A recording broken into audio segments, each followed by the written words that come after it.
now.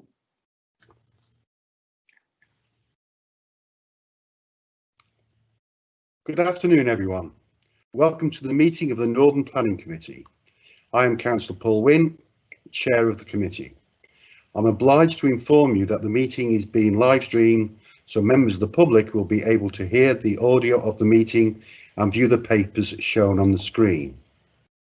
This meeting is being held using remote technology, and should any committee member experience technical difficulties during the meeting, they should immediately contact the designated IT officer on the number they have already been supplied with. Everyone is requested to mute their microphones unless asked to speak. Please only use the chat function to indicate the desire to speak, but nothing else, so that it is clear who is asking to speak and the debate has to be heard by those listening to the audio feed. Members are asked to ensure that they are present throughout the meeting, as you cannot vote on any item if you have not heard all the debate. As Chair, I will interpret the Council's existing standing orders in light of the requirements of remote participation, with advice from the monitoring officer prior to making our ruling. At the start of the meeting, I will ask members of the committee to confirm their presence and any disclosable pecuniary interest they have in any of the items on the agenda. I will ask everyone that speaks during the meeting, including members of the committee and officers, to introduce themselves each time before they speak. This is so those listening know who is speaking. Members are reminded to disclose any pecuniary interest in any matters to be discussed, which is not included in the register of interest, and leave the meeting by turning off their camera, muting their microphone prior to the matter being discussed. Right, now we'll do the roll call, and if you have any interests. I'll kick off. Chairman Paul Wynne, I have no interest. Councillor Roy Aldercroft. Councillor Roy Aldcroft, yeah, no interest. Thank you. Councillor Nick Bardsley. Yep, present Chairman, and I have no interest. Thank you. Councillor Gerald Dakin. Present, and I have no interest to declare. Thank you. Councillor Pauline D. I'm present and I have no interest to declare. Thank you. Councillor Nat Green. Present, and but I do have to declare that I'm a twin-hatted member of Shrewsbury Town Council, but I do have a dispensation to come to a different opinion to what that I may have come to on previous applications. Thank you, Councillor. Councillor Vince Hunt. I am present and have no interest to declare. Thank you. Councillor Mark Jones. I am present and nothing to declare. Thank you. Councillor Pamela Mosley. I'm present, Chair, and for item 6, I'll be reading my statement and then muting and disappearing for the term of the discussion. Thank you, Pamela. Thank you. Councillor Keith Roberts. Yeah, present, Chair. I've got item 5. The applicant is known to me in my previous occupation, but that's all. Item 6, I'm a member of the Shrewsbury Town Council Planning Committee, and likewise, like Nat Green, got dispensation. Item 7, and of course, the applicant is the Deputy Leader of Shropshire Council. That's it, Chair. Right, thank you for that. Councillor David Vasmere. Present, Chair. I'm also a twin-hatted councillor, but I don't think this will affect my opinion in any way. Thank you very much. Right. Please can the officers now confirm their presence, starting with the planning officers. Philip Molyneux, Principal Planner. Kelvin Hall, Principal Planner. Thank you. Tim Miranda? Rogers. Sorry, it's Tim Rogers, Area Planning Manager. Thank you, just for completeness. Thank you. Solicitor? Miranda Garrard, Solicitor. Thank you. Committee Officer? Tim Ward, Committee Officer. Thank you, Tim. Okay. I shall now turn to the items on the agenda. Item 1, apologies. Do we have any apologies? No apologies, Chair. Thank you, Tim. Can the committee officer confirm if there are any? Yeah, right, sorry. Item 2, the minutes. To confirm the minutes of the Northern Planning Committee meeting held on the 27th of May 2020. I move that the minutes of the previous Northern Planning Committee meeting held on the 27th of May 2020 be signed as a correct record. Can I have a seconder, please? Cool. Thank you, Pauline. Happy to second. So we're taking Pauline as the seconder. Yeah? Okay. I will now accept these minutes as a true record unless anyone else indicates differently. We all right with that? No is indicated. Right. Item 3, public question time. Do we have any public questions? No public questions, Chair. Thank you. Item 4, disclosable pecuniary interest. This has been dealt with during the initial roll call of the meeting. Now we're returning to the substantive items. I will be inviting the planning officer to present them before dealing with the public speaking part of the meeting, and then asking for comments from a member of the committee. Item 5 is Millstone Garden, Ornaments Albury. Can I have the planning officers introduce themselves and present it, please? Thank you, Mr. Chairman. Philip Mullen, Principal Planner speaking, presenting this application. The application is made in outline and it's for the erection of 2 detached dwellings with all matters reserved for future consideration. There are no updates in relation to this application. First slide, please.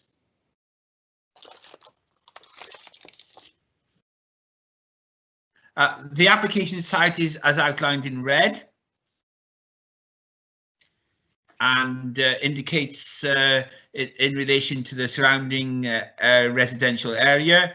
On opposite side of the public highway are 70 detached dwellings of the 1920s era, and alongside the site a cottage known as Yew Tree Cottage. The site is on the approach to the built-up environment as you proceed towards Albury from the Shrewsbury direction. Next slide, please. That is the site itself outlined in red again, indicating it is close proximity to the surrounding dwellings. Next slide, please. Accompanying the application is an indicative plan indicating how 2 dwellings could fit onto the site. Note they've got garages set back and their driveways, a shared access of the adjacent public highway. Next slide, please.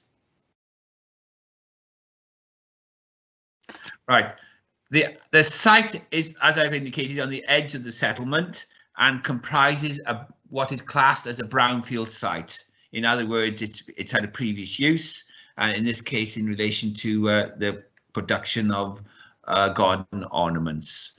And then now follows a range of photographs indicating the site. If we could go through them, please. Indicating the site as looking at it off the adjacent highway. Next one.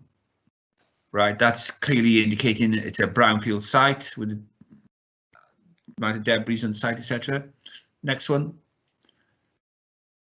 That's looking at it from within the site.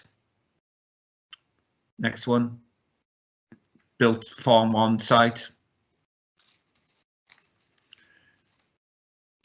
As indicated, this application represents an application for development of a brownfield site located adjacent to a cluster of houses on the edge of the settlement known as Albury.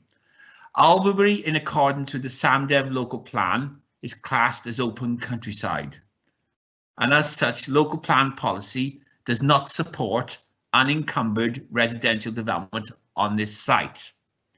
The local parish council has objected to the application for this reason. However, their response does indicate they would like to see the site developed as they consider it an eyesore, but consider it should only be developed for affordable housing. Technically, officers agree with this recommendation, as this site, in context to the surrounding built environment, would be considered acceptable for affordable housing. However, a material consideration is the site's brownfield status. The application is accompanied by a ground contamination report, as outlined in paragraph 6.32 of your report. Please also refer to condition number 8 attached in Appendix 1 with regards detail required as in relation to land contamination. In conclusion, officers acknowledge this is a finely balanced application in that it represents redevelopment of a brownfield site that in policy terms is located in open countryside, which will incur expense in order to make the site suitable for residential use. As such, the recommendation is one of approval, subject to the conditions as outlined in Appendix 1. And I'd like to add, if members are mindful to support the application as recommended, then they may wish to consider attaching an additional condition restricting development to 2 dwellings only, and that they are no more than 2 stories in height, covering internal floor space of 120 square meters with appropriately scaled garages. And the reason for this additional condition suggestion is in order that development on site is reflective of the surrounding built environment in this semi-rural location. Thank you, Mr. Chair. That concludes my presentation on this item. Thank you very much, Philip. Bill, if there are any public speakers on this matter, they will have submitted written statements to be read out in accordance with the revised procedure for public speaking. I will therefore ask the solicitor to read out any such statements. Thank you, Chair. In respect of this application, I have one statement here from the local member, Councillor Ed Potter, and he can't be here to read his statement himself and has asked therefore that I do so. And he says, I am very much in favour of the principle of developing this site. It has been a disused industrial site for many years and over time has become increasingly unsightly, untidy and run down, as is often the case with buildings and their surroundings, which become unused and unloved. On one of the main entrances to the village, this has become a concern for many residents over time. I note the Parish Council's objection to the application and was present at the meeting when this was discussed. Whilst I cannot speak for Albury and Cardiston Parish Council, there is a strong desire to uphold the open countryside planning status of the parish as designated in SAMDEV, hence their objection to open market housing applications within the parish. However, it is important to note through their submission when consulted, they too wish to see the site tidied up. I would say there is a reluctant recognition that the site will be needing to be developed to achieve this goal. Locally, I have been contacted by many residents and neighbours who have all expressed support for this application, namely for the reasons outlined above. I have not been contacted by any residents who object to this application. The one issue I would raise is the perennial speeding issues suffered by residents and any contributions from developments to support the traffic calming measures on what is an ever-increasing busy commuter route would be much appreciated by all. Concerns are always raised around any additional development in the community which will result in additional traffic movements. Likewise, considerable safety concerns have been raised around the junctions of Rowton Avenue and Abbey Lane, which are in very close proximity to the proposed site. Therefore, I would ask members of the North Planning Committee to approve this application, and if any consideration or conditions might be suitable to help address the speeding and safety concerns within the village of Albury.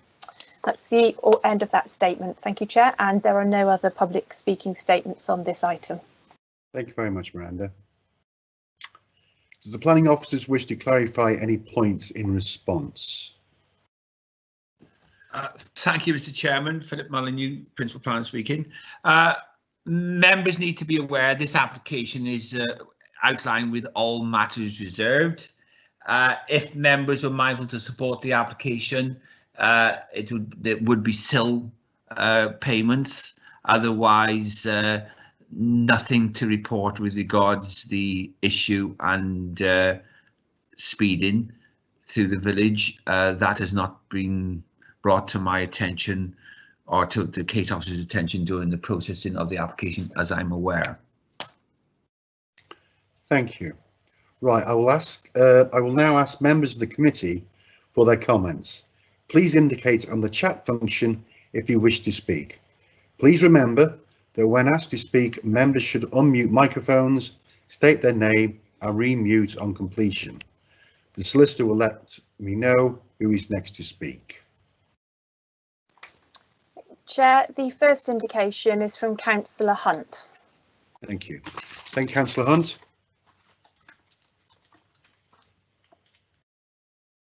Vince?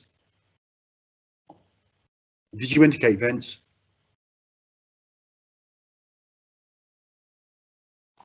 Vince? Chair, it appears as if he might be having some slight connectivity problems. I'll note that he wants to speak. The next indication is from Councillor Roberts. Miranda? Oh. Miranda, can you hear me? Yes, I can, Councillor Hunt. I've turned my face off so that you can hear me. Apologies for that. Is everybody all right? Can everybody hear me? Yes, can you hear me, Paul? Yes.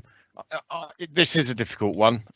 Obviously, I'm not unsympathetic to the speeding issue through the village. I live in a village. We have the same issues.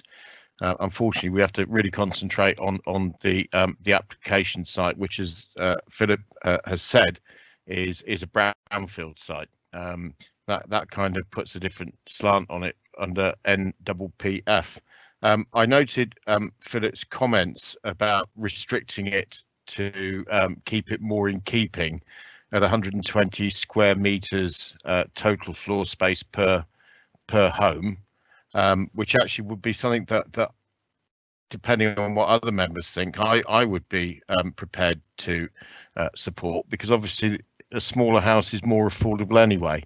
I'm not sure with just 2 houses on this small brownfield site that many developers would be interested in pure affordable housing on it, because of course the reason they build houses is to make money. I'd be interested to hear what other members have, but I think if, as an outline, if we gave it permission for 2 homes at 120 square meters, I would probably be happy with that. Thank you, Chair. Thank you, Vince. Next one. The next is Councillor Keith Roberts, Chair. Thank you, Councillor Roberts. Thank you, Chair. Councillor Keith Roberts. I'd like to ask the officer, we've mentioned the speeding bit. Is the access to the driveway, the shared driveway, within the 30-mile-an-hour speed limit or outside it? And yeah, this site has been run down, that I know of, for the last 30 years. And to actually get somebody to develop it, a brownfield site like this on the edge of village with the right size properties to go on the market, would be brilliant. To tidy it up, and the entrance to the arbourary would become much nicer. I note what the local councillor said about speeding, but has already been said by my colleague Vince Hunt. Many villages, I live in a village, and many villages in the county suffer the same thing, and we're all battling away to try and resolve the matter. I would support the development of 2 properties on this land. Thank you, Chair. Thank you, Keith. Has anybody else indicated? Yes, Chair. Councillor Vasmer, I just wondered if you wanted to go back to the officer about the question first. Good point. Philip, can you just answer Keith Roberts' questions, please?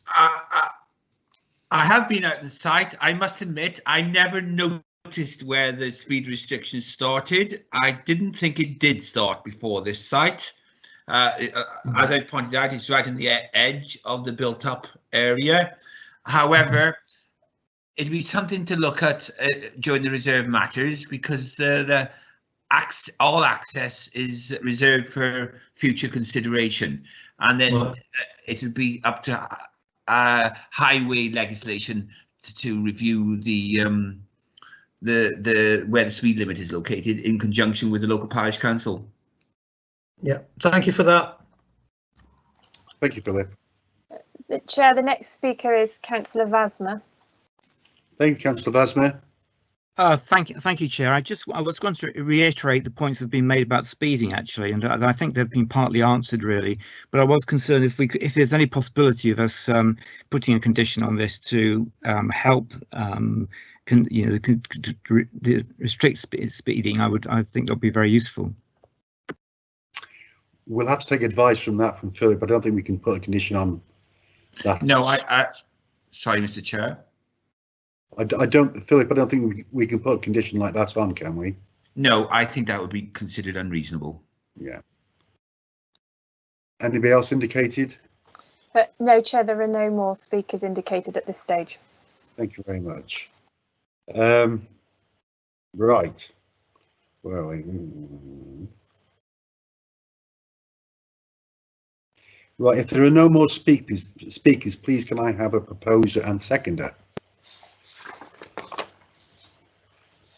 Yes, Councillor Allcroft, I'd like to propose I'll second that we approve this application and sorry?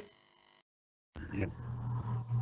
That we approve this application and go with the conditions of 2 with 120 metres floor space, no higher than 2 stories, and only 2 houses. Thank you, Roy. Do I have a seconder? Did I see Pauline indicate? Okay, Pauline's indicated to second. So right, we'll now take the votes. Chair, yeah, one moment, Chair, if I might just clarify the wording of the condition, just to be completely clear before we take the vote. Would that be 120 square metres, but with any garages, reasonably sized garages, is in addition? I think that was the words that the planning officer used, just to be absolutely clear for the proposer and the seconder. Yeah. Yes, please, to include the garages. That's from Roy Allcroft. Okay, so the garages are in addition to the living space. Yeah. Yes. That was what thank you. And the reserve matters will be taken with the planning officers for the size, won't it? That's right, Chair. Okay. Right. We'll now take the vote. The solicitors will read out the names of the committee members present entitled to vote on this item and then confirm the result of the vote. Thank you, Chair. So the proposition is to approve the application with the condition as outlined. And I now read these names out. Councillor Aldcroft, are you for or against? For. Councillor Bardsley? For. Councillor Dakin? For. Councillor D? for Councillor Green? For. Councillor Hunt? I'm going to have to abstain, unfortunately, because I couldn't hear some of what my colleagues were saying as my internet dropped out. Sorry. Thank you, Councillor Hunt. That's correct. Procedure. Councillor Jones? Agree. Councillor Mosley? For. Councillor Roberts? For. Councillor Vasma? for Finally, Councillor Wynne? For. That's 10 for, Chair, and 1 abstention. Thank you very much. Right, confirm the outcome. Yeah, going with the officer's approval. So now we can move on to item 6, Unit 3, Monkmoor Trading Estate, Monkmoor Road. Can I have the planning officer introduce themselves and present this item, please? Thank you, Chair. This is Kelvin Hall, Principal Planning Officer. This is an application for the change of use from a car repair garage to a fitness and boxing gym at Unit 3, Monkmoor Trading Estate in Shrewsbury. I would firstly bring your attention to the additional representations and comments in the schedule circulated to you yesterday. The applicant has provided now a plan showing where the parking would be, and this plan, I'll show these in the slides. In response to this, officers recommend that if permission is granted, then condition 4 is amended to refer specifically to the plan that has now been submitted.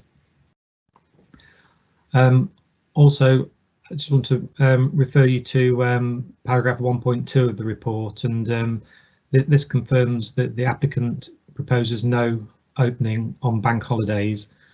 However, this hasn't been referenced in the condition which sets the hours. So I would propose that if planning permission is granted, then condition 3 is amended to specifically state that the premises shall not be open on bank holidays. Can I have the next slide, please?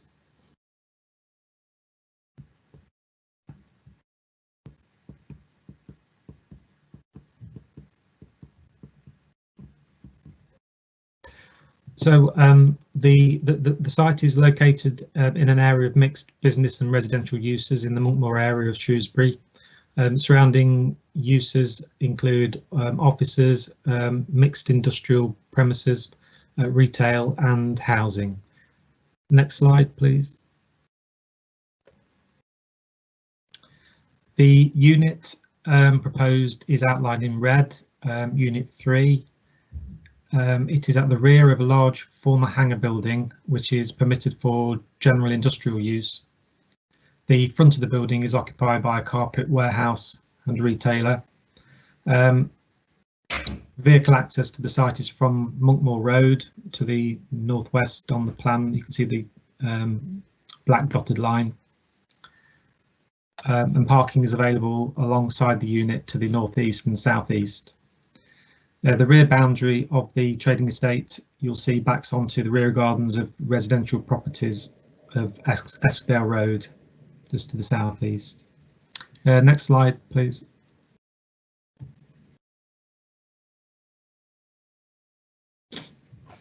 This is the plan that has been submitted by the applicant to show where the parking would take place.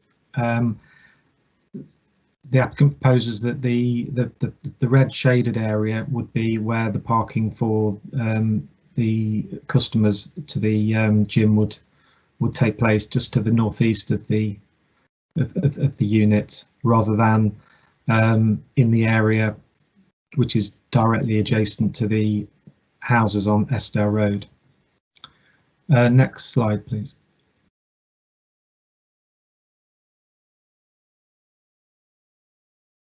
I'll just go through some photos of the site. This is the front view of the hangar building, as you can see from Monkmoor Road, and the units around the back, so you can't see it on this one. Next slide, please. This is another front view. You can see the rear of the building just on the left-hand side of the photograph. Next slide.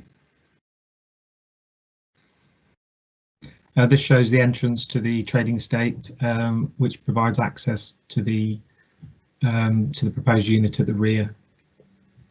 Next slide. This shows the unit 3, which is on the rear corner of the hangar, and you can also see how the trading estate backs onto the boundaries of the houses on Eskdale Road and the parking areas around the edges of the building. Next slide.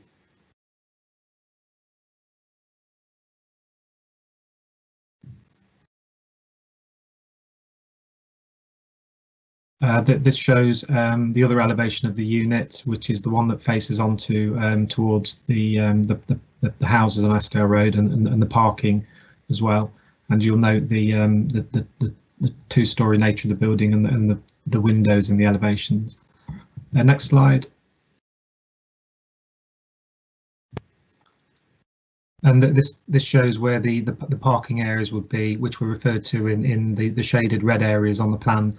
On the previous slides. So as mentioned in the committee report, the existing permitted use of the hangar and the unit is for general industrial use, and officers consider that a change of use from this to a leisure use in Class D2 would be acceptable in principle. The committee report references concerns that have been raised by some local residents, the town council and the local member, Councillor Mosley. The main concerns are over the proposed opening hours of the gym, and the potential for these to cause disturbance to adjacent residents. At present, the permitted general industrial operations at the unit are required to cease no later than 6 o'clock in the evenings on weekdays.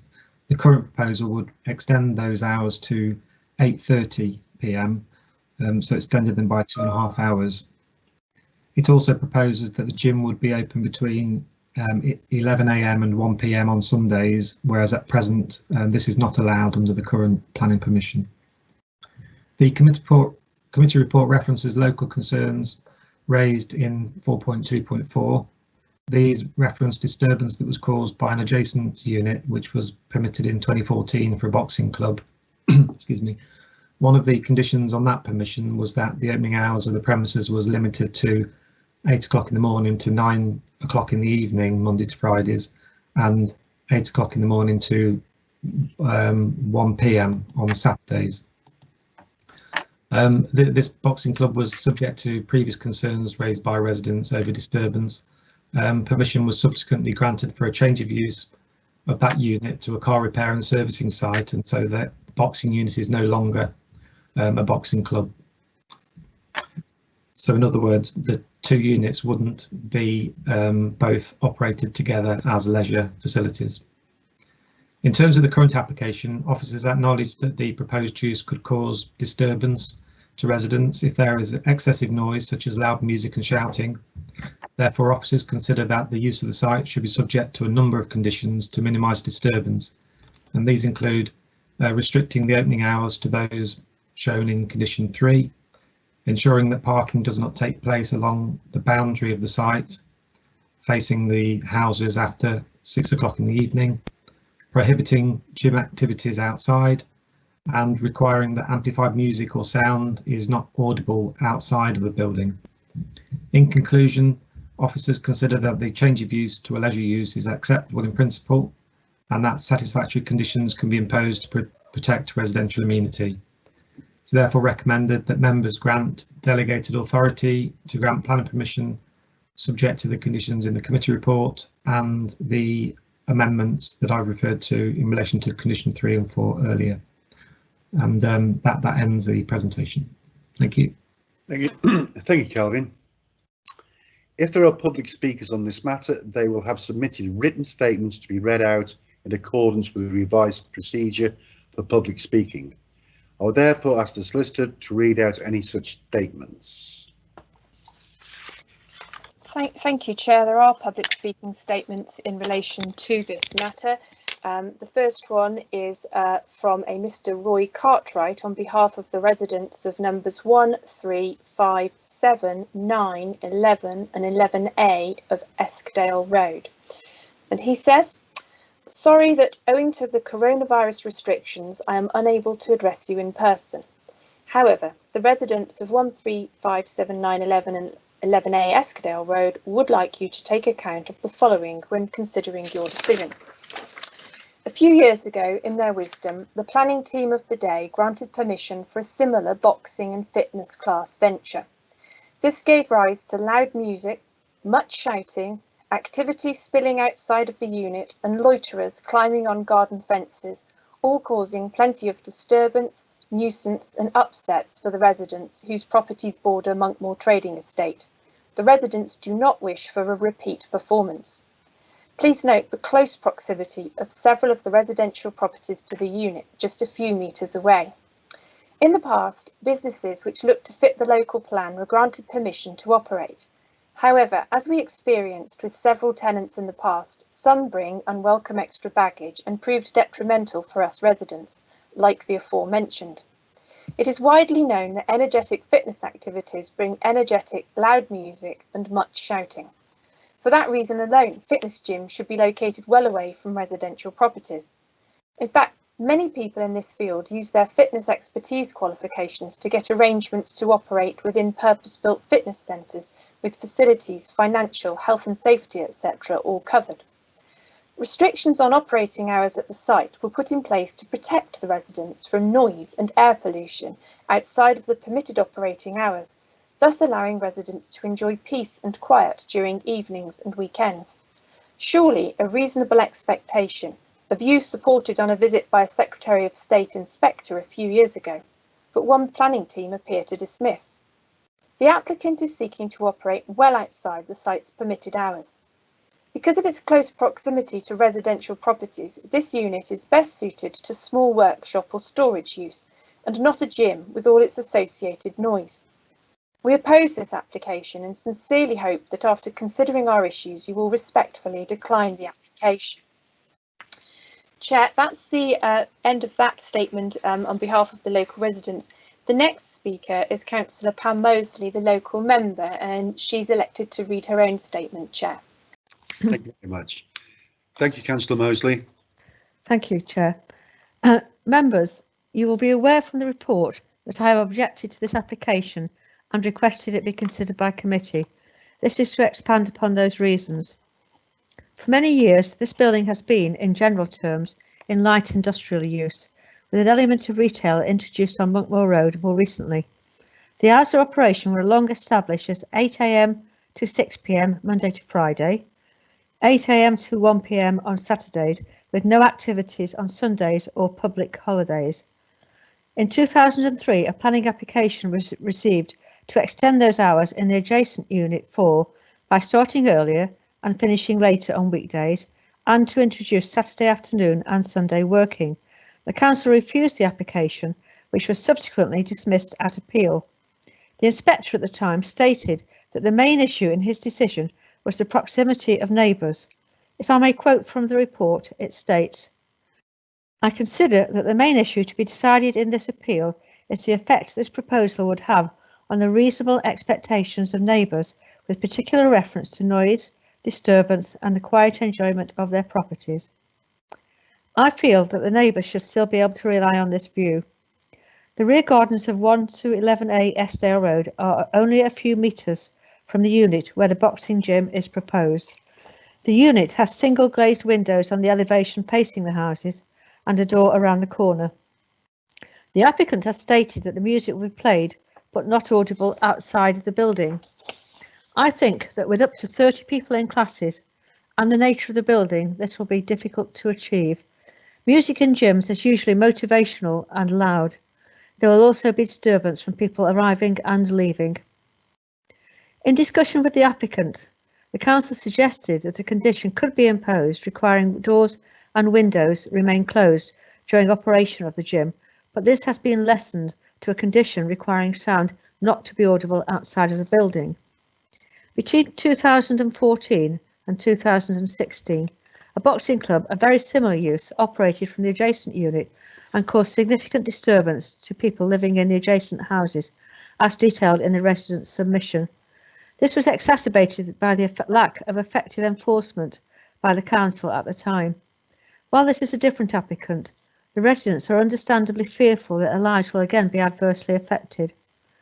Today's report states the proposal would operate a few hours beyond the opening hours of the existing B1, B2 and B8 uses. However, the additional hours are those very hours when people should be able to expect to enjoy their homes and gardens, that is 6 PM to 8:30 PM on weekdays, all day on Sundays and public holidays. And should the operator be successful in the future, as he has indicated he may apply for additional hours Saturday afternoons.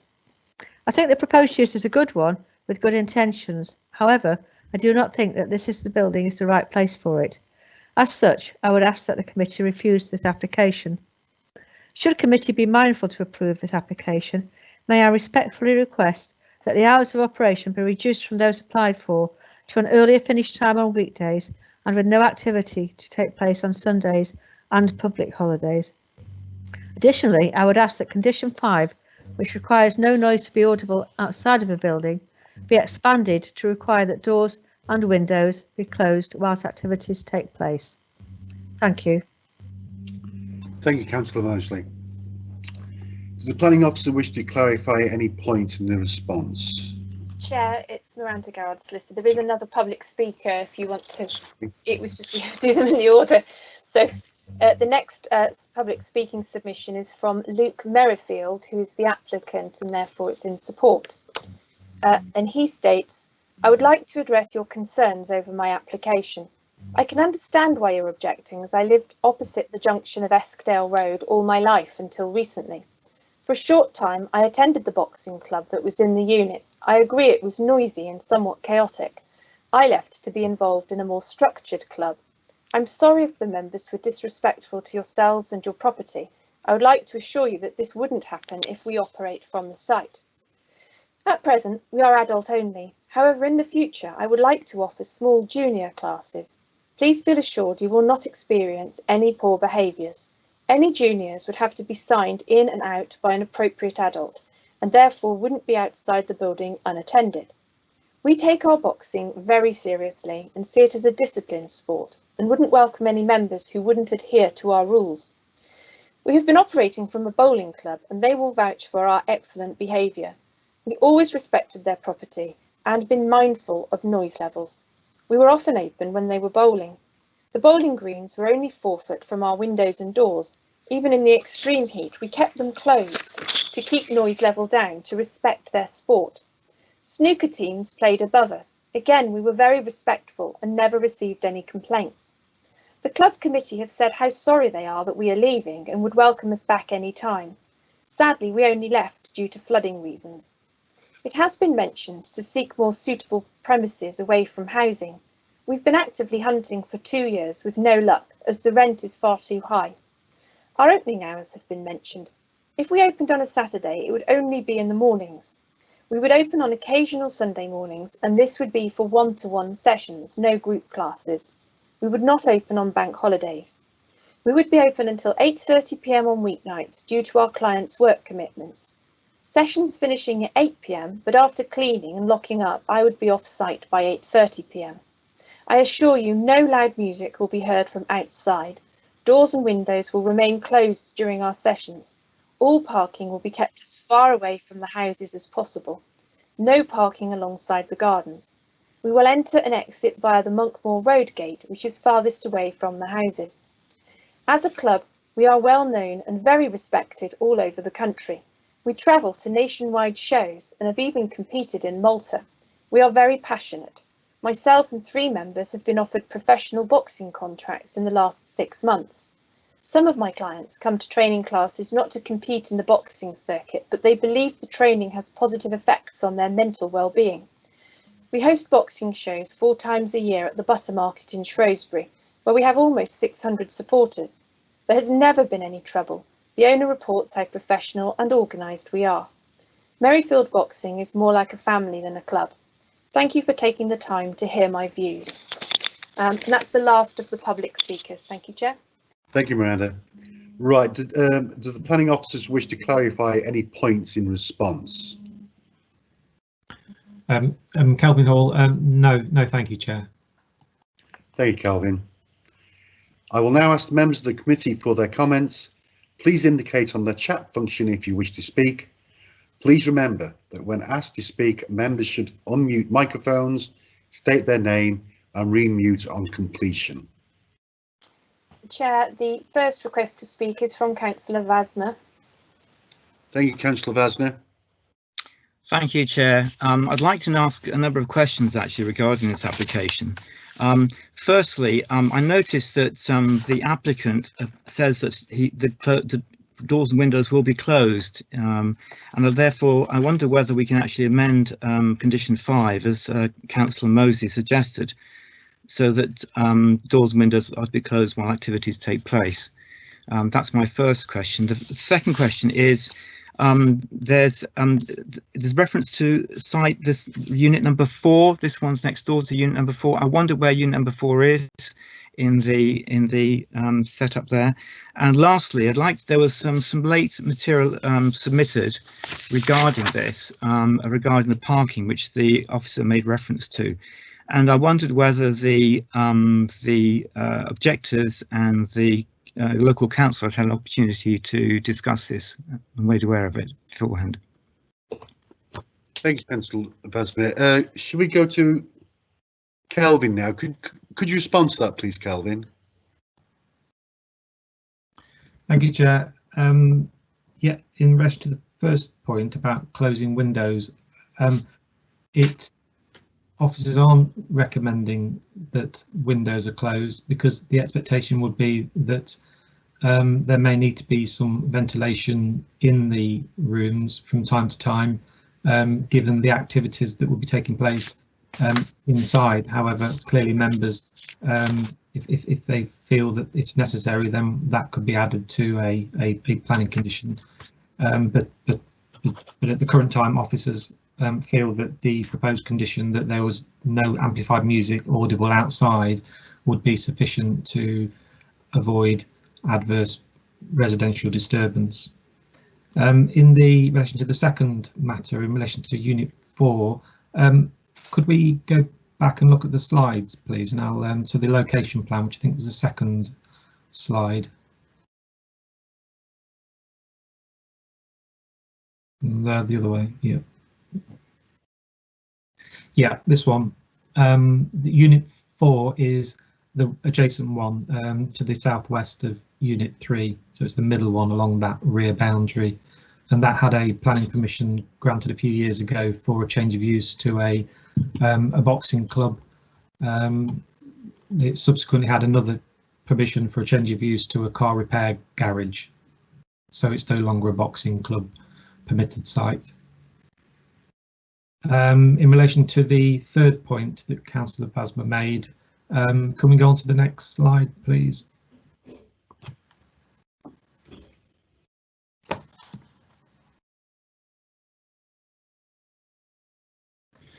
This is the plan that was submitted by the applicant over the last few days, and this shows where the proposed parking would be.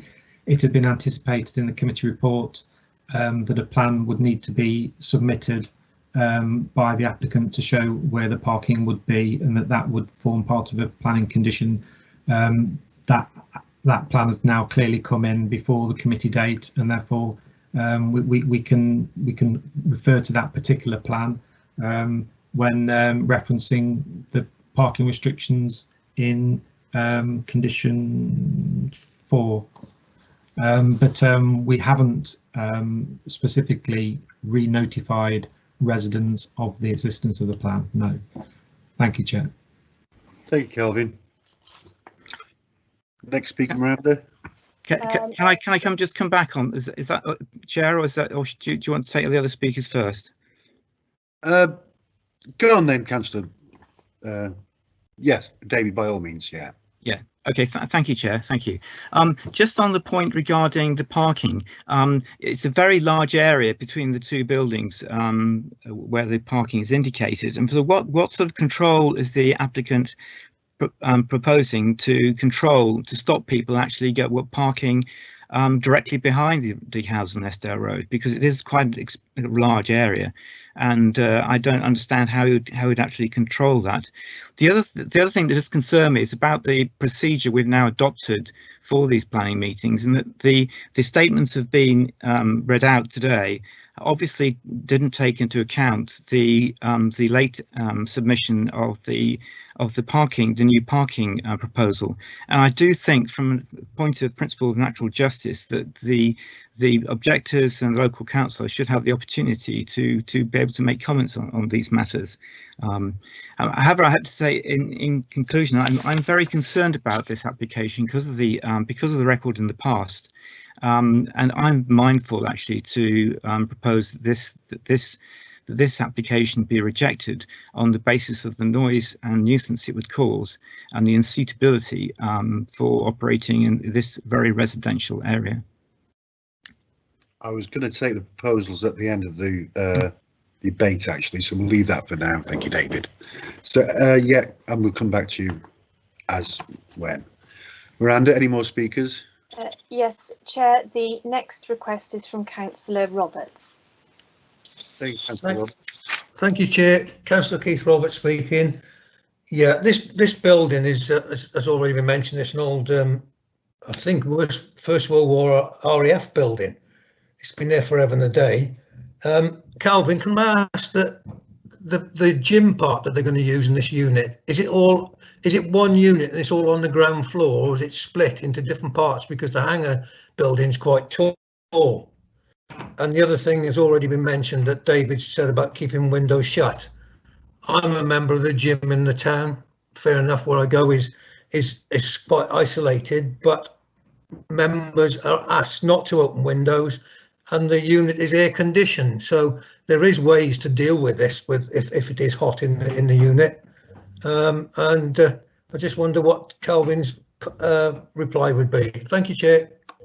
Thank you, Councillor Roberts. Calvin, can I come back to you, please? Thank you, Chair. The application is for the change of use of the whole unit, which spans each of the floors, and therefore the operation, the boxing and gym could take place on either floor. I suspect that it will be the first floor, by the look of the windows, that would be the primary area where the club would operate. Sorry, what was the second? What was the second? Councillor Roberts. Yeah, I'm back, Chair. Yeah, the other one, Calvin, was it's been mentioned by my colleague, Councillor Basmer, about keeping doors and windows closed. As I said, I'm a member of the gym in the town, and that all members are encouraged not to open windows because it's air conditioned, and that's a way of dealing with the condition that people exercise in. And so could that be a clause? And the other thing I've just thought of, could we put a clause that if we do give permission, that the Sunday opening is for one-to-one tuition, not to be used for 20 or 30 people? Can we do that? Calvin. Thank you, Chair. Yeah, in relation to the doors and windows, as I say, officers are generally satisfied that the condition that restricts the amplified music would suffice.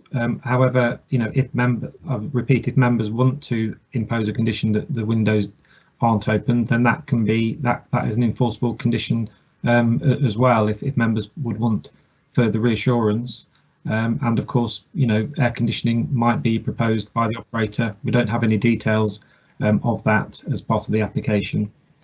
In relation to the hours, then yes, if members wanted to restrict operations on Sunday to one-to-one training, then that could be added as a condition as well. And I suspect that because officers are generally content with the change,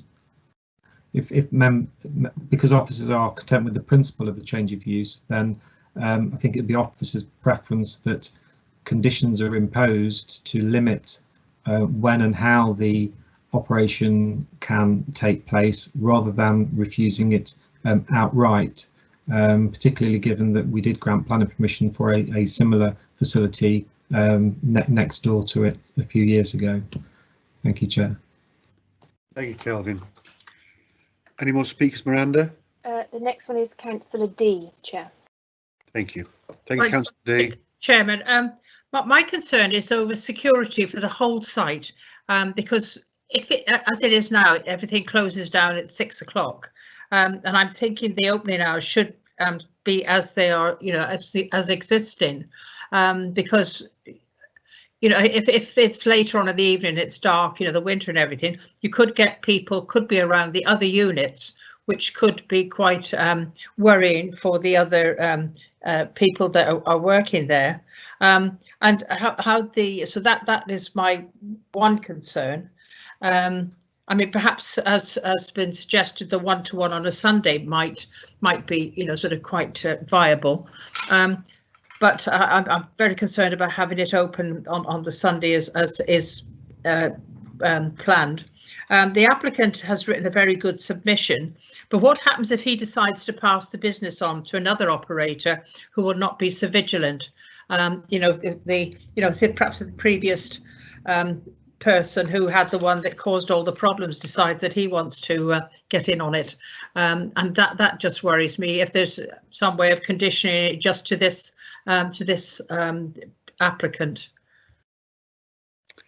Thank you, Councillor D. I think you had a very valid point on the last point. We won't go to that now. We'll see if any more speakers now. Any more speakers, Miranda? Yes, Chair, Councillor Green. Thank you, Councillor Green. Thank you, Chair. Yes, Nat Green, Quarry and Coton Hill.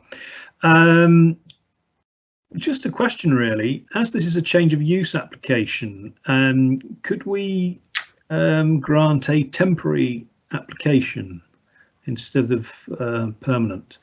If it is, because if that is possible, we could, in effect, put the applicant on, if you like, on probation to see that things do actually go as planned, because he'd have to come back in, say, a year's time and put in for the full planning, and by which stage we'd have a much better idea of what actually entails this boxing club. Thank you, Councillor Green. Good question. We will go to Kelvin to ask your advice on that, please.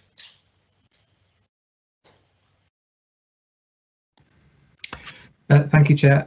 Yes, I mean there is no physical alterations being proposed to the building, and there clearly need to be some internal alterations, I would have thought, to allow it to operate as a club. But if members were minded to see how it went over a temporary period, then a condition could be imposed to allow its change of use for a temporary period.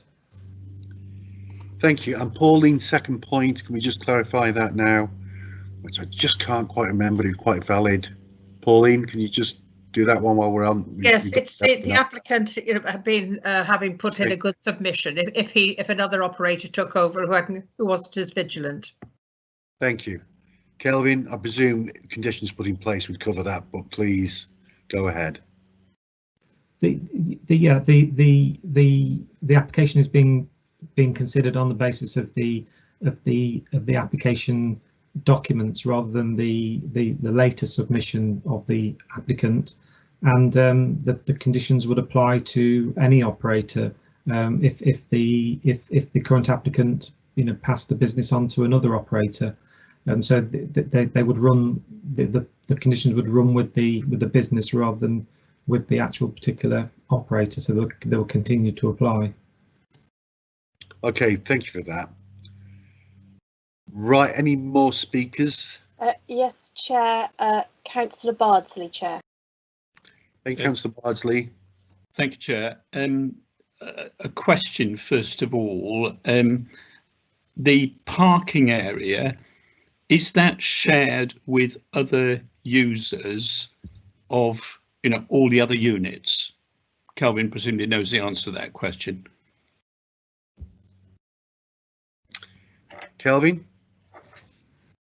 Thank you, Chair. Yeah, the photographs indicate that the parking is used for other units on that estate. Yes, but the applicant has indicated that there is more than sufficient parking available for his needs within that space. I suppose my question is, how on earth is that going to be enforced? The photographs indicate that vehicles were parked along the boundary with the residential properties in Eskdale Road when the photographer was there. That suggests to me that parking isn't freely available, to all and sundry throughout the day. And I wonder how the applicant is going to have, as it were, a large reserved area for his exclusive use. And how on earth is this going to be enforced? And in practice, who's to know which car has been parked in relation to the use of which unit? I mean, it seems to me, if I can use that expression, Chair, a bit of window dressing, because I can't see, I mean, I think lots of us, we're familiar with the typical works or office car park. Unless spaces are marked out and reserved for particular users, it's first come, first served. And I suspect that users of the proposed gym will look for a space, and if they can't find a space in those red areas, they'll park along the fence. And who's going to stop them doing that? I mean, you know, we have an enforcement team which is pretty stretched at the best of times. They're not going to be sitting around watching to see whether these conditions are enforced. The residents will probably have lots of complaints, because I can't see how these windows are going to be kept shut. In this sort of weather, in a gym, the windows are going to be open. And then there will be a dispute about the windows being opened or not opened and when they were opened. It's all relying hugely on the goodwill of the applicant, and for all I know, that's entirely genuine.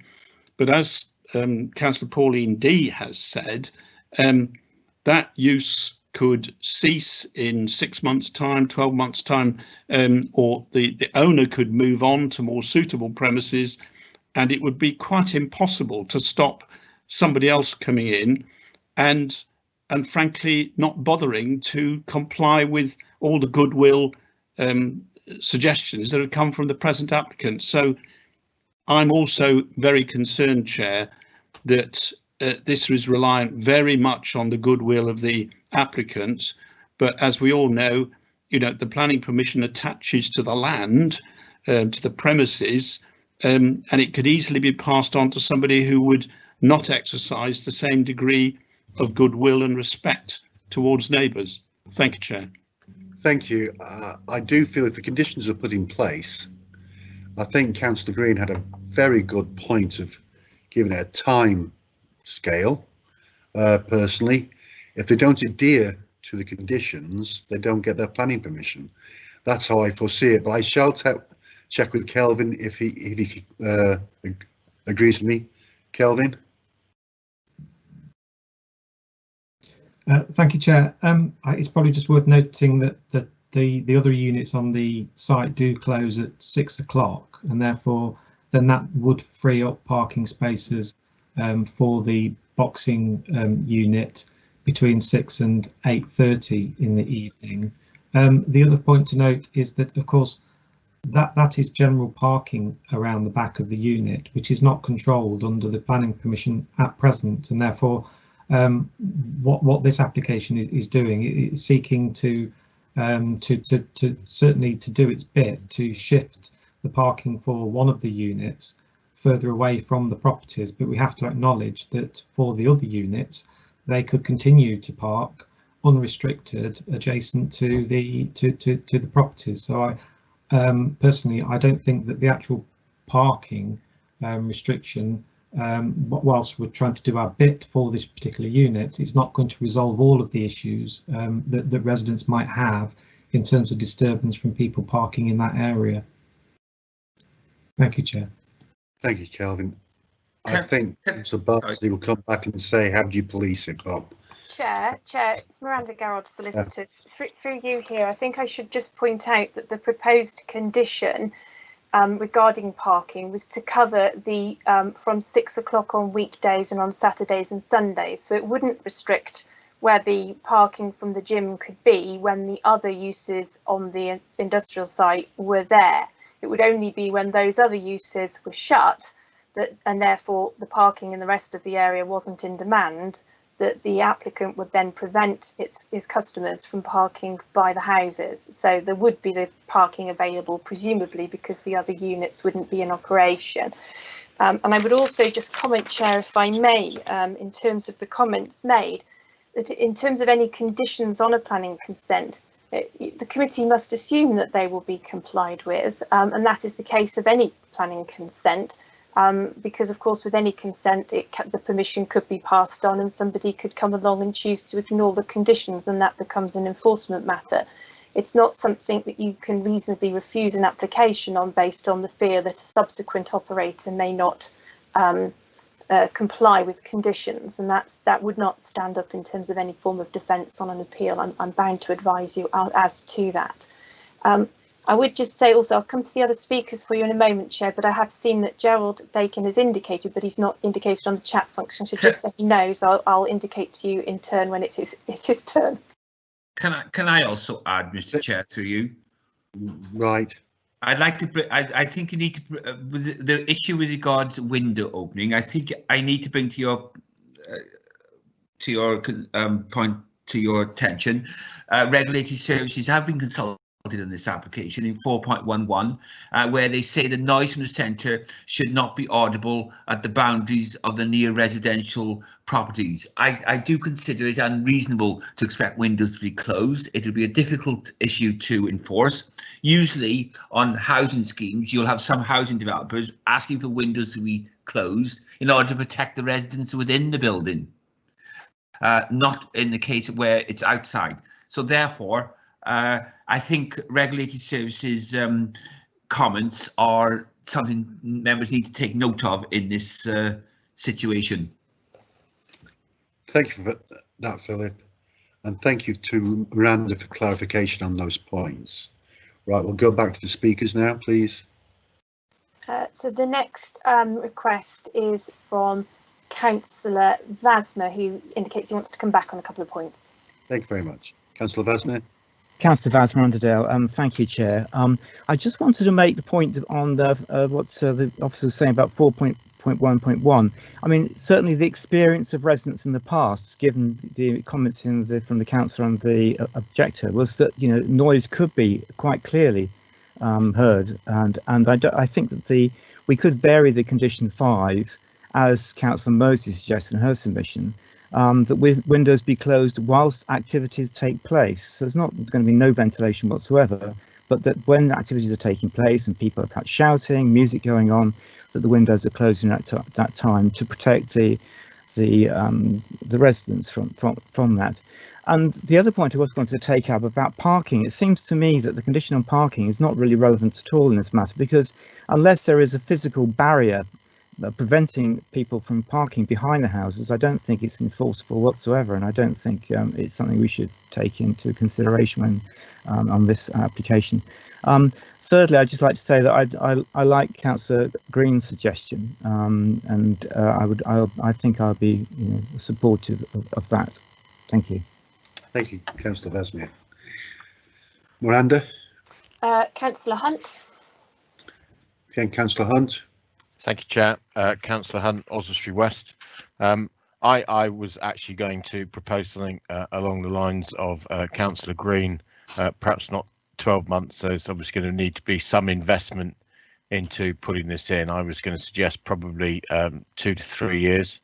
Obviously, I'll go with whatever folks do. There is a condition preventing amplified music, but I think we all know that if you turn your stereo up, you can get it quite loud. I'm not sure I would support a condition to close the windows while people are in the building, because the airflow is required when people are doing their training. By definition it's the only way of cooling. I'm not unsympathetic to this, but I'm also very conscious of the fact that over the opening times and the concerns of the residents, and again, I'm not that particularly bothered about the parking, because in a way the main issue is about the use. It used to be a garage. There were probably lots of people dropping their cars off in the morning.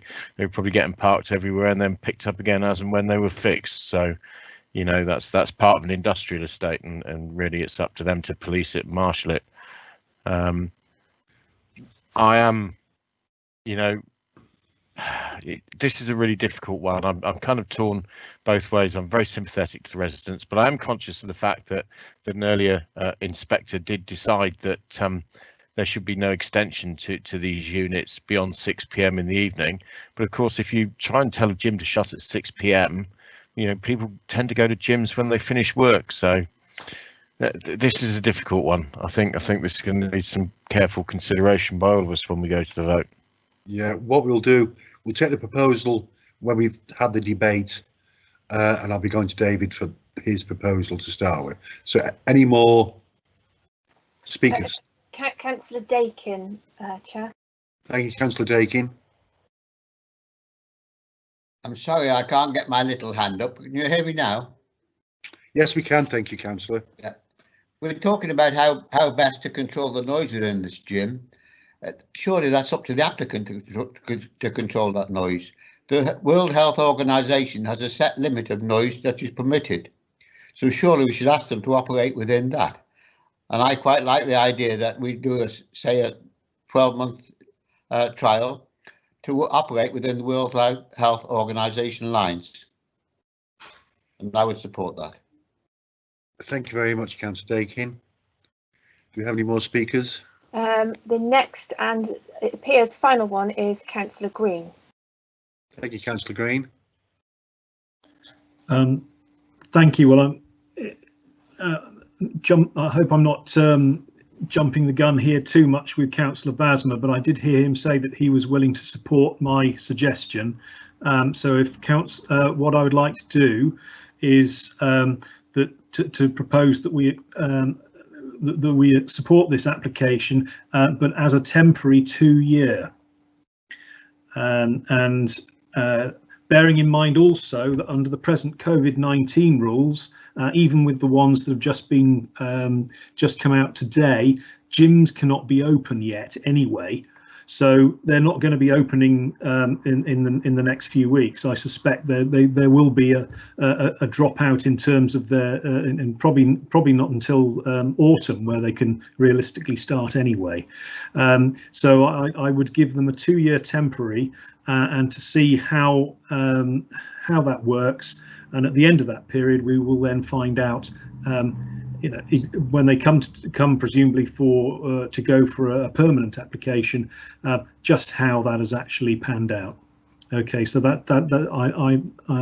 support the proposal on that basis. Thank you. I'm going to David Vasmere now. Councillor Vasmere, would you like Councillor Green to propose, or do you want to put a proposal forward? I did say you could come in first.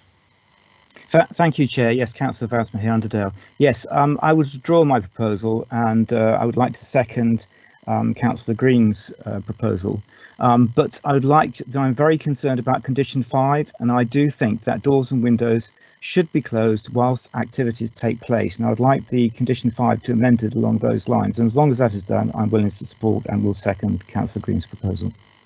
Thank you, yeah, can I just... David, just going back to Councillor Green with your proposal, do you want to maybe jump in the gun a bit? Would you like anything on the time scales of opening on Sunday or anything like that on your proposal? No, I think we will see. I'm happy with the time scales as they stand. Again, that's the only way to find out what kind of disturbance there is to actually see what happens. And also, I'm happy to accept Councillor Vasma's amendment regarding the windows.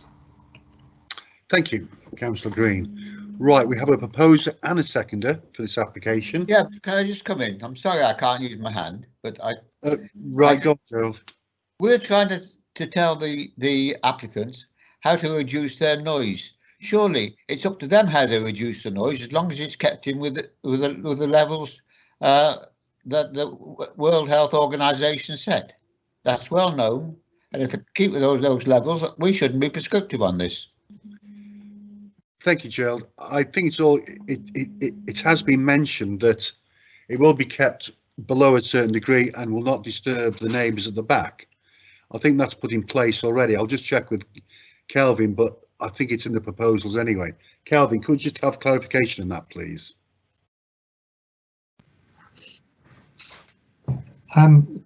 There's no particular condition relating to ensuring that the noise meets WHO guidelines. Could we put one on reaching those guidelines as a condition? Chair, it's Miranda Garrod speaking through you. What the condition as proposed says is that no amplified music or sound shall be audible from outside the building.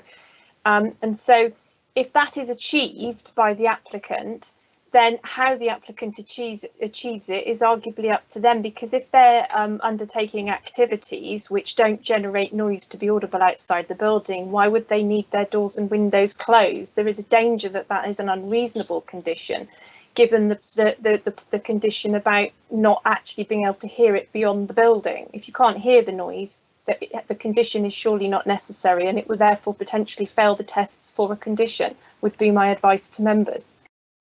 Right, so what we'll have to do now is go back to Councillor Green and see if you'd like to lift that condition about closing the windows and doors. Thank you, Chair. I mean, it was Councillor Vasner who particularly wanted this to go in. I'm personally in two minds. If committee is feels that the closure of the windows is absolutely essential, then we could we put it in. But I am cognizant of what the solicitor has just told us, and that it could be deemed an unreasonable permission. As I say, I'm sort of torn between the two, really. I just simply want to see this application go through as a temporary, really. Yeah, I see where you're coming from. Chair, Miranda Garrod, solicitor speaking. Procedurally, it might assist you then if Councillor Vasmer is still of a mind that the condition ought to be imposed, if he proposes it as an amendment to the proposal, and then you could take a vote simply on whether that condition should be imposed as an amendment. So before you actually take a vote on the substantive motion, it might assist to understand the view of the committee as a whole on that condition in the light of the advice you have received. Thank you very much for your advice there, Miranda. It might clear up a lot of points if we have a vote on that first. I think I accept it with everybody. We can get a feel for the meeting then, and we're not voting on substantive then. So yes, can we go ahead and do that? I think that's a very wise thing to do. So can we have a vote on that to start? Yep. Who's that? Check. Sorry, who? It's Councillor Vasmer here, Chair. Right. Yes. Is it possible just to quickly outline why I'm supporting this quickly, if that's okay? Supporting this amendment. And firstly, if you look on the submission by Luke Merrifield, the applicant, if you look the third to last paragraph towards the end, he says, "I assure you, no loud music will be heard from outside. Doors, windows will remain closed during our sessions." So he's offering to have the doors and windows closed during sessions. All we're doing here is actually making a condition so that if there's any further different operator comes, they will abide by the same procedure as he's offering. Thank you, Councillor Vasmer. You did make, I did think of that, and he did say he would keep the doors closed. So if we take the advice of the solicitor by having a vote on that, now it's clarified by yourself about the applicant saying we keep them closed, I think then, yeah, we can have a vote on that to start with. Does that make sense? I think so. Right. Chair, procedurally now, it's Miranda Garrod speaking. If Councillor Vasmer is proposing that as an amendment, you do need a seconder for the amendment before you can actually move to a vote on that amendment. I'll suggest, Keith Roberts speaking, Chair, I'll second it. Thank you, Keith Roberts. Right, okay, we have a seconder now. So we can take a vote on whether we keep the doors and windows closed as the applicant said he was prepared to. Is that correct, Miranda? Is that okay? Yes, and as the applicant said, during the sessions. So obviously that wouldn't necessarily be 100% of the time. If that's what you're saying, I guess you could open them between times to air it out on that basis. Yeah, Councillor Vesper is his head, so that's right. And yeah. Okay, should we take a vote on that then? Would you like me to proceed to that vote then, Chair? If you would please, Miranda, yes. Thank you, Chair. So this is simply to vote on that proposed amendment, as you have heard, councillors. So if you can please indicate whether you are for or against the amendment to have that condition. Councillor Aldcroft. Against. Councillor Bardsley. For. Councillor Dakin. Against. Councillor D. For. Councillor Green. For. Councillor Hunt. Against. Councillor Jones. Against. Councillor Roberts. For. Councillor Vasmer.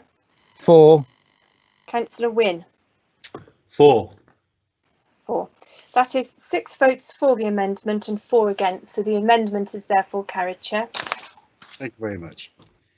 Now we can have a vote on the first proposal of Councillor Green, and can we go through that, please? Chair, so that's a proposal from Councillor Green to grant the planning permission for a temporary period of 2 years, with the condition amended so that the doors and windows are closed during sessions.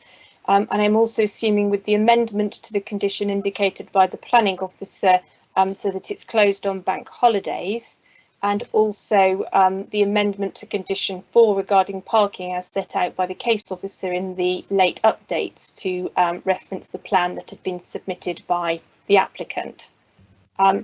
If that is the correct proposal, Councillor Green, I'll proceed to the vote. That is correct. Thank you, Miranda. Thank you. Thanks, So that I will now ask members if they are for or against that proposal. Councillor Aldcroft. For. Councillor Bardsley. For. Councillor Dakin. For. Councillor D. For. Councillor Green. For. Councillor Hunt. For. Councillor Jones. For. Councillor Roberts. For. Councillor Vasmer. For. Councillor Wynne. For. That is unanimous, Chair. Thank you very much. To confirm, yeah, we are going with the officer's recommendation for approval. I think it took a long time around it, but I think we got the right result and the conditions right there. Thank you to Councillor Green for your input there. Okay, so now we'll move on to item 7, Police House, 3 Park Street, Oswestry. Can I have the planning officers introduce themselves and present this item, please? Thank you, Mr. Chair. Philip Mullen, new principal planner, presenting this application. The application is made in full and proposes erection of a 2-storey side extension and change of use of a strip of land to residential use to a dwelling known as Police House, 3 Park Street, Oswestry. This application is presented to committee owing to the fact that the applicant is the council's deputy leader and therefore committee consideration required in accordance with the constitution. There are no updates on this application. If I can have the first slide, please. The application site is outlined in red and is a semi-detached 2-storey dwelling. Next slide, please.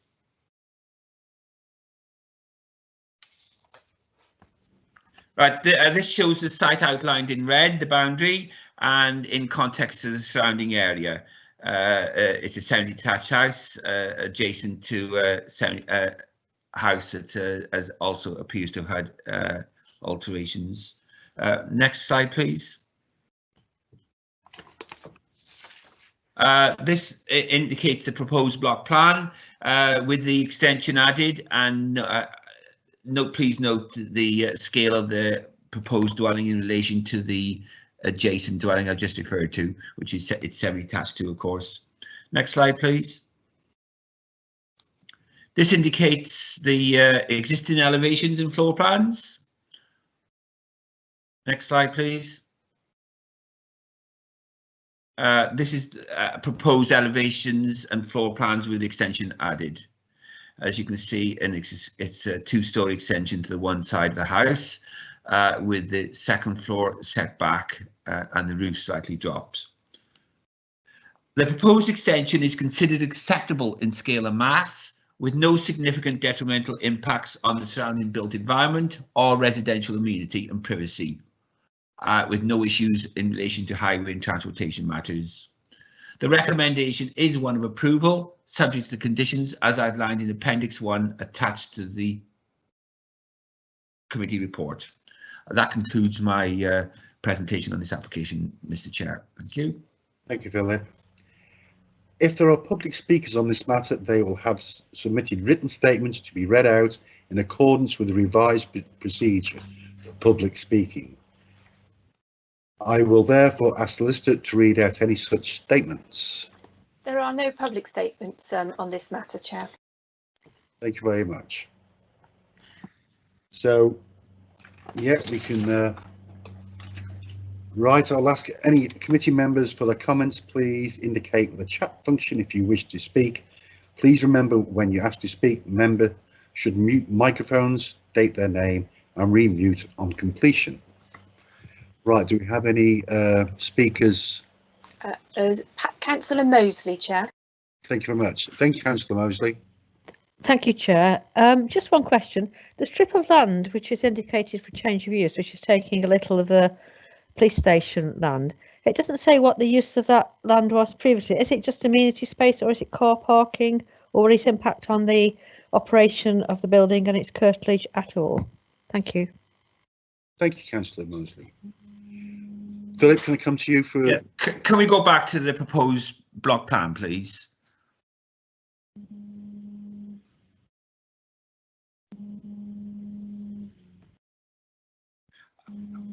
Right, it's indicated there's a slither of land by the extension there outlined in yellow.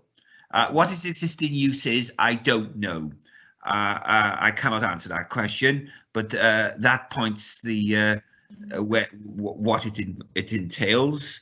And if it's obviously, if it was already in residential use, it wouldn't need change of use. So I'm assuming whatever is adjacent to the site is not in residential use. In fact, I suspect, looking at the plans here, it is part of the police station. And if that is the case, then yes, it would need change of use. Thank you. Chair, can I come in here? Keith Roberts. Certainly, yes, thank you, Robert. Well, another trade I was in, and my recollection was of that piece of land at the side of the police station, it was an open plan lawn to the front and to the side of the police houses towards the police station. If that helps. Thank you, Councillor Roberts. Yeah. Yes, it does. In that case, then it would require change of use because it wouldn't have been in residential use. Okay, so what do you do about that, Philip? Chair, it's Miranda Garrard speaking, solicitor. The application is indeed for the extension and the change of use of that land, so it is within the application. That's what you're being asked to consider, and the officer report indicates it's police land in effect, so it's part of the adjacent police property at present. Thank you for that, Miranda. That clarifies that. Any more speakers? Because then I'll ask for a vote. Councillor Hunt, Chair. Thank you very much. Then Councillor Hunt. Councillor Vince Hunt, Oswestry West. I assume that the police are willing to sell it. You know, for it is only a slither. If it was useful to them, I'm sure they would be keeping it. And this wouldn't be in front of us now. I'm going to propose that we accept the officer's recommendation and move ahead with this. I'm sure the police will enjoy a few pennies in their budget at this current time, and it allows this house to be made a bigger family home. So I go with the officer's recommendation. Thank you, Councillor Hunt. I did see Gerald indicate then. Miranda, has anybody indicated through the chat line? No, Chair, so Councillor Dakin would be next then. Thank you, Miranda. Councillor Dakin. I'd like to second that, Councillor Hunt's proposal. Thank you very much. We have a proposal and a second on the table. So we will take the vote. The solicitor will read out the names of the committee members present entitled to vote on this item and then confirm the result of the vote. Thank you, Chair. Proposal is to approve the application. Please indicate for or against. Councillor Aldcroft. For. Councillor Bardsley. For. Councillor Dakin. For. Councillor D. For. Councillor Green. For. Councillor Hunt. For. Councillor Jones. For. Councillor Mosley. For. Councillor Roberts, 4. Councillor Vasmer, 4. Councillor Wynne. 4. That's unanimous, Chair. Thank you very much. To go with the officer's recommendation, it's been approved. Right, we'll go to item 8 now. Appeals and appeal decision. Does the planning officer or solicitor wish to make any comments on these appeals? No comments this month from planning officers. Thank you. Miranda, would you like to make any Not comment? from me, thank you, Chair. No, thank you. Thank you very much. Do any other members wish to comment on the appeals? Otherwise, we can note them. If there's nobody indicating, okay, shakes of heads, so we'll go ahead. So we come to item 9 now, date of the next meeting. To note that the next meeting of the Northern Planning Committee will be held at 2 p.m. on Tuesday, the 21st of July 2020. That concludes the agenda. I will now close the meeting and ask the committee officer to end the live event.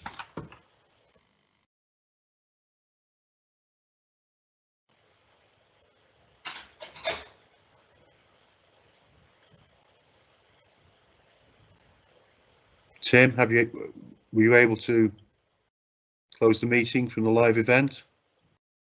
Not yet, Chair. I'm just fighting with the technology a minute. Okay, okay. Can I just, while he's fighting to